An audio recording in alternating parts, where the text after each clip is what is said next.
장난해? 이거 다 아는 이야기 아니야? 이런 표정인 것 같아요. 끝이죠? 그럼 왜 안녕하세요. 파라랩스 16기로 활동했던 김경환이라고 합니다. 네, 여러분들 발표하시는 거 되게 떨리셨죠? 네. 목소리가 작은 거 보니까 18기에는 강심장들만 모이셨나봐요. 저는 소심장이어서 1년 전에 여기서 발표를 했을 때 진짜 발도 부들부들 떨리고 손도 덜덜덜 떨면서 발표를 했었거든요. 근데 지금은 오비가 되어서 발표를 한다고 생각하니까 진짜 훨씬 더 부담되고 훨씬 더 떨리네요. 그래도 우리 18기 여러분들을 위해서 제가 재밌는 이야기 준비해왔으니까 재밌게 들어주시는 센스 부탁드리겠습니다. 그럼 제가 오늘 준비한 이야기는 토끼와 거북이입니다. 조금 실망하시는 표정이신데 제가 부족하지만 재미있게 얘기해볼 테니까 잘 들어주세요. 옛날에 토끼와 거북이가 살았습니다. 토끼는 매우 빨랐고 거북이는 매우 느렸습니다. 그래서 토끼는 거북이 보고 매일 느림보라고 놀렸습니다. 참다 화가 난 거북이는 야! 토끼! 달리기 시합 한번 하자. 달리기 시합을 제안을 했고 토끼는 자기가 당연히 이길 거라고 생각을 하고 달리기 시합에 응하게 됩니다. 경주가 시작되자마자 토끼는 깡총깡총 뛰어서 재빠르게 결승전을 향해 달려갔고 심지어 경쟁자인 거북이가 어디에 위치해 있는지 확인을 해보고 낮잠을 자는 여유까지 보여주게 됩니다. 반면에 우리 거북이는 어디 있을까요? 네, 지금 보이지도 않습니다. 하지만 거북이도 엉금엉금 천천히 꾸준하게 결승선을 향해 걸어갔습니다. 몇 시간이 지났을까요? 몇 시간이 지나고 거북이는 드디어 자고 있는 토끼를 만나게 되었습니다. 이제 토끼가 일어날 법도 한데 어젯밤에 술을 좀 많이 먹었는지 토끼가 안 일어나네요. 그래서 결국 거북이는 토끼를 제치고 결승선에 통과하여 토끼를 이기게 됩니다. 여러분 재밌게 들으셨나요? 네. 근데 지금 몇몇 분들 표정이 이거 장난해? 이거 다 아는 이야기 아니야? 이런 이야기 할 거면 왜 나왔어? 이런 표정인 것 같아요. 끝이죠? 그래서 저는 여러분들께 한 가지 질문을 드리고자 합니다. 그럼 왜 거북이가 이겼을까요? 많은 이야기가 있겠지만 토끼 입장에서 봤을 때는 자만했기 때문이고 거북이 입장에서 봤을 때는 천천히 그리고 꾸준히 노력하는 자가 결국 승리한다.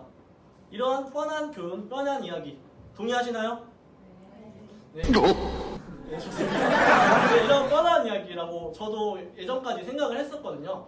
근데 제가 한 교육봉사를 갔을 때 한 유치원생의 대답은 조금 달랐습니다.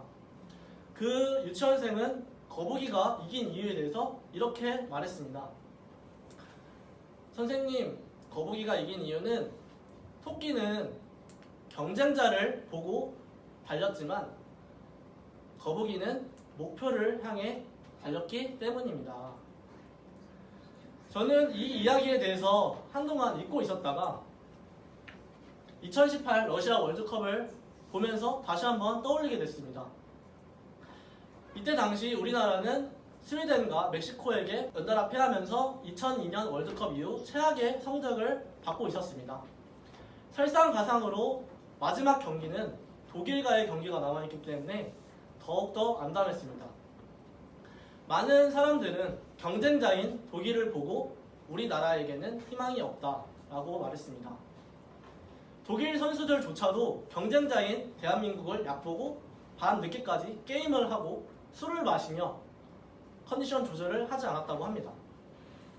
반면에 우리나라 선수들은 자신들을 믿고 응원해주는 국민들을 위해서 그리고 자신들이 처음 목표했던 16강에 도달하기 위해서 여러 가지 경우의 수를 따졌고 그 결과 멕시코가 스웨덴을 이겨준다는 가정하에 독일을 2대0 이상으로 이기겠다는 목표를 세우게 됩니다.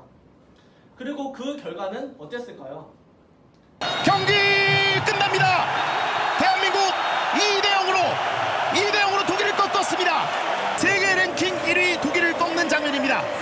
역대 대한민국 대한민국에서 3골째를 기록한 선수가 되는군요. 여러분이 다 아시다시피 대한민국이 독일을 2대 0으로 꺾으며 세계를 놀라게 했습니다.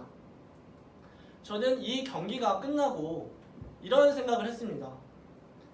아, 경쟁자가 강하다는 것은 목표를 포기하는 이유가 될 수 없구나. 저는 또 파란입술 16기에 지원했을 때도 이런 생각을 했습니다. 그 파란입술 발표 동아리 되게 재미있고 인기가 많아서 되게 잘생기고 예쁜 사람들만 뽑는다는데, 아, 잘생기고 예쁜 사람들만 뽑는다는데 사실이었네요. 네. 잘생기고 예쁜 사람들만 뽑는다는데 나같이 오징어와 거북이를 섞어놓은 사람이 과연 합격할 수 있을까? 그냥 포기할까라고 생각도 했지만 저는 군 제대 후에 발표 동아리에 들어가겠다는 목표를 달성하기 위해서 파라입술에 지원을 하게 됐고 당당히 16기에 명단을 올리게 되었습니다. 그리고 이렇게 16기 쟁쟁한 경쟁자들에 비해서 여러 가지 면에서 부족했지만 저는 한 가지 목표를 더 세웠습니다. 내가 발표를 잘하든 못하든 처음부터 끝까지 포기하지 않고 한 번도 빠짐없이 발표를 하겠다. 그게 나를 믿고 뽑아준 우리 운영진 분들, 그리고 정말 이 발표 동아리에 들어오고 싶었지만 나로 인해서 떨어진 경쟁자들에 대한 예의라고 생각했습니다. 저는 이러한 목표를 세우고 열심히 노력한 결과 0주차부터 마지막 주차까지 한 번도 빠짐없이 발표를 할 수 있었고 목표를 달성할 수 있었습니다. 사실 경쟁자라는 것은 보시면 알다시피 이렇게 큰 목성도 태양 앞에 있으면 장난감에 불과하고 이렇게 큰 태양조차도 더 큰 우주에 나가면 정말 먼지보다 작은 존재일지 모르듯이 경쟁자라는 것은 상대적인 것이고 우리는 모두 토끼만큼 또는 토끼보다 훨씬 더 빠를지도 모릅니다. 우리가 그걸 알지 못할 뿐.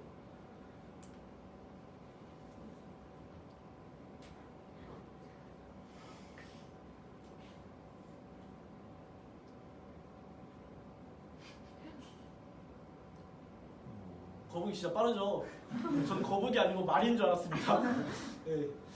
그래서 여러분들도 경쟁자가 아닌 목표를 세우시고 그 목표를 향해 달려나가시면서 파란입술에서 좋은 추억과 좋은 발표 실력 그리고 가족들을 챙겨가셨으면 좋겠습니다.